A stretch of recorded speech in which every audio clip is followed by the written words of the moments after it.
आपकी আদালতে lifestyle coach সন্ন্যাসী গৌর গোপাল দাসের বিরুদ্ধে অভিযোগ রয়েছে যে ওনার উপদেশ নিজের ক্ষেত্রেই প্রযোজ্য হয় না। হিন্দিতে একটা কথা আছে, পর উপদেশ কুশল বহুতেরে। অন্যদের উপদেশ দেওয়া খুবই সহজ। হ্যাঁ, আপনার জীবনের দিকে যখন তাকাই তো আপনার পেরেন্টস তো চাননি যে আপনি সন্ন্যাসী হন। হ্যাঁ, না বলে চলে যান আপনি। আর যেদিন যে মুহূর্তে আপনাকে এই সাধুর বেশে দেখলেন ওনাদের মনে কতটা প্রভাব পড়েছিল? হ্যাঁ, ওনাদের খুশির ব্যাপারে আপনি খেয়ালই রাখেননি? হ্যাঁ। অভিযোগ মেনে নিলাম আমি। No defence. এটা রীতিমতো মর্মে আঘাত করা হলো, তাই না? এই অভিযোগ একেবারে মরমে আঘাত দেয়, প্রচণ্ড রকম। আমি অনেকবার বলেছি, কিছু লোকেরা হয় নিজেদের স্বপ্নের জন্য নিজেদের প্রিয়জনের থেকে দূরে থাকে, আর কিছু লোক প্রিয়জনের জন্য নিজের স্বপ্নের থেকে দূরে থাকে, তাই না? কিছু লোকেরা স্বপ্নের জন্য প্রিয়জনদের ত্যাগ করে দেয়, আর কিছু লোক প্রিয়জনের জন্য স্বপ্নের ত্যাগ করে দেয়, ঠিক আছে? এই দুটো ব্যাপারই পেয়ে যাওয়া খুব কম লোকেদের ভাগ্যেই জোটে। স্বপ্ন পূরণ করতে করতে প্রিয়জনদের কাছে রাখাটা খুব একটা সহজ কাজ নয়। বড় বড় কোম্পানি চালানো যে আমাদের ভারতীয় লোকেরা ইউএসএতে রাজত্ব করে চলেছে, তাদেরও অনেকবার নিজের প্রিয়জনদের থেকে দূরে থেকে নিজেদের স্বপ্ন পূরণ করতে হয়। অনেকে আবার প্রিয়জনদের কাছেই রয়ে যায়, তাই নিজেদের স্বপ্নের থেকে দূরে রয়ে যায়। খুব কম এমন ভাগ্যবানেরাই হয় যারা দুটোই ব্যালেন্স করতে পারে আর ব্যালেন্স করে এগোতে থাকে। একজনকে ভুল বলবো আরেকজনকে ঠিক, একেবারেই নয়। দুপক্ষেরই নিজের আলাদা আলাদা সফর রয়েছে, আলাদা আলাদা লক্ষ্য রয়েছে, দুপক্ষেরই আলাদা আলাদা পাপবোধ রয়েছে। যারা প্রিয়জনদের ছেড়ে স্বপ্ন পূরণ করতে গেছে তাদের মধ্যেই পাপবোধ আছে যে প্রিয়জনদের ছেড়েছি, আর যারা স্বপ্ন ছেড়ে প্রিয়জনদের কাছে রয়ে গেছে তাদের মধ্যেই পাপবোধ আছে যে আমরা স্বপ্ন ছেড়ে দিয়েছি নিজের। এমন কেউ আছে পৃথিবীতে যে বিনা পাপবোধে বাঁচছে? এমন কেউ আছে যে 100% এটা বলতে পারে ভেতর থেকে যে হ্যাঁ আমি সর্টেড? কেউই নেই। সেই জন্য জীবনের এই সত্যতাকে স্বীকার করে নেওয়া ভীষণ রকম জরুরি। আর আমি এটা নিশ্চিতভাবেই বলতে পারি যে আমার বাবা মা যতটা কষ্ট পেয়েছেন, আমার মা বাবার আমার জন্য যতটা কষ্ট হয়েছে, তার সমস্ত পাপবোধ বোঝা আমি মেনে নিচ্ছি। এটা বলবো না যে সমাজের কল্যাণের জন্য আমি পালিয়ে গিয়ে খুব বড় কাজ করেছি, সেই জন্য সবকিছু জাস্টিফাইড, একেবারেই নয়, আমি কখনোই বলবো না। সেই সময় আমি উন্মাদ ছিলাম, উদ্দীপনা ছিল, আবেগ ছিল, কিছু না ভেবেই ব্যাস বেরিয়ে পড়লাম। কিন্তু পরে এই কথাটা তো একদম ঠিক। আর নিজের ইগোর চক্করে হ্যাঁ, বহু বছর নিজের বাবার সঙ্গে দেখা করেননি, ওনার সঙ্গে কথা বলেননি। উনি মনে মনে ছটফট করছিলেন যদি একবার আপনি কথা বলতেন। হ্যাঁ, হ্যাঁ। এই গল্পটা তো খুবই জটিল। কারণ বাবার সঙ্গে ২ বছর কথাই হয়নি। কারণ আমাদের একটা বিষয়ে মতের মিল হচ্ছিল না আরকি। আমার বাবা চেইন স্মোকার ছিলেন, আর চেইন স্মোকার হওয়ার কারণে উনার স্বাস্থ্য খারাপ হয়ে যাচ্ছিল। আমরা অনেক চেষ্টা করি যাতে উনি স্মোকিং ছেড়ে দেন। যখন উনি সেটা পারলেন না, তখন আমি এই পদ্ধতি আরকি অবলম্বন করি। কথা বলা ছেড়ে দেব, কথা বলা ছেড়ে দিলেন।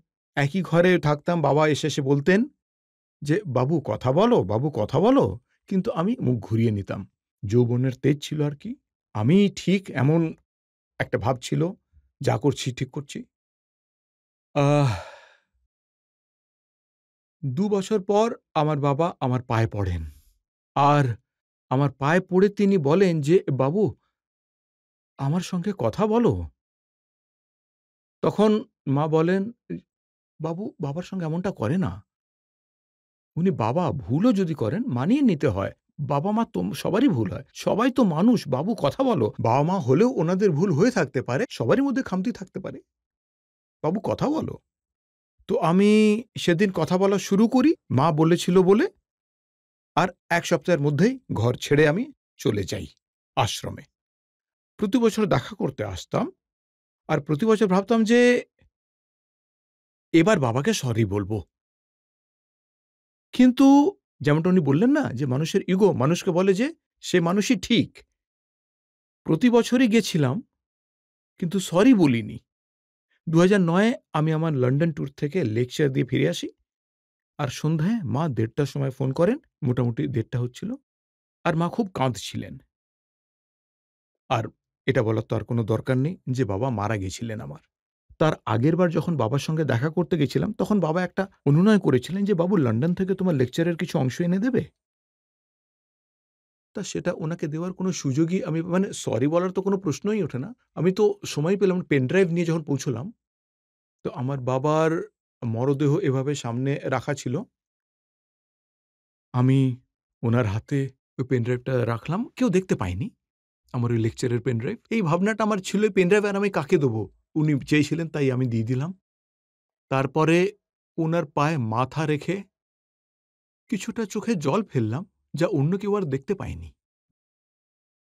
আর বললাম, "বাবা, সরি।"